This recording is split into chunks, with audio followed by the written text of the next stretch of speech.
Hi అండి, welcome to Swarna designers. Back open princess cut blouse loading piping ఎలా వేయాలనేది చూపిస్తున్నానండి. First piping ఎలా వేసేసేయండి, నడుముకు కూడా పైపింగ్ వేసేసేయండి అండి. నేను వీడియోలో చూపిస్తున్నట్టు స్లోగా చేసుకోండి. ఇలా క్లాత్ తీసి ఇలా రివర్స్ తిప్పేసేసేసేయండి అండి. తిప్పేసేసేసి రెడీ చేయండి. నడుముకి పైపింగ్ వేయడం వల్ల కొంచెం లూజ్ ఉన్నా సరే ముందుకు జారటం అలా ఏమి ఉండదండి. చాలామంది కంప్లైంట్ ఇస్తారు కదా, నడుము లూజ్ ఉంది ముందుకు జారిపోతుంది బ్లౌజ్ అని. అలా ఏమి ఉండదండి. నడుము దగ్గర పైపింగ్ వేయటం వల్ల ఫిట్గా ఉంటుందండి. నడుము దగ్గర ముందుకు జారటం అలా ఏమి ఉండదు. ఇంకొకటి హెమ్మింగ్ కూడా చేయవసరం లేదు, మనం టైం కూడా సేవ్ అవుతుంది. మీకు బొటిక్ ఫినిషింగ్ వస్తుందండి.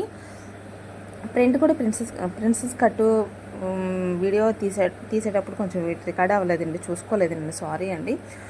ప్రిన్సెస్ కట్ కూడా వీడియో కావాలనుకుంటే కనుక షార్ట్ వీడియోలో ఒకటి పోస్ట్ చేశానండి, ఓన్లీ ప్రిన్సెస్ కట్. ఒకసారి అది చూడండి, మీకు డౌట్ ఏదన్నా ఉంటే కనుక. నడుము దగ్గర ఫ్రంట్ వచ్చేసేసి పైపింగ్ వేసి హెమ్మింగ్ పట్టి తిప్పండి అండి. హెమ్మింగ్ పట్టి తిప్పడం వల్ల ఫిట్గా ఉంటుందండి. ఫిట్టింగ్ చాలా బాగా వస్తుందండి.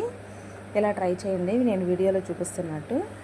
ఇంకొకటి షోల్డర్ దగ్గర వచ్చేసేసి కరెక్ట్గా షోల్డర్ దగ్గర నుంచి హ్యాండ్ జాయిన్ చేయండి అండి. అప్పుడు చంక దగ్గర తిత్తులు లూజులు అలా ఏం రాకుండా పర్ఫెక్ట్గా వస్తుందండి బ్లౌజ్ వచ్చేసి.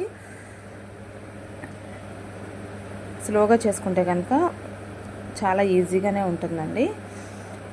మా వీడియో మీకు ఎలా అనిపించింది అనేది ఒక కామెంట్ చేయండి. మా వీడియో నచ్చినట్టయితే ఒక లైక్ చేయండి. మా ఛానల్ సబ్స్క్రైబ్ చేసుకోండి. మేము కస్టమైజేషన్ కూడా చేస్తామండి. మగ్గం వరకు కంప్యూటర్ ఎంబ్రాయిడింగ్ అన్నీ చేస్తాము.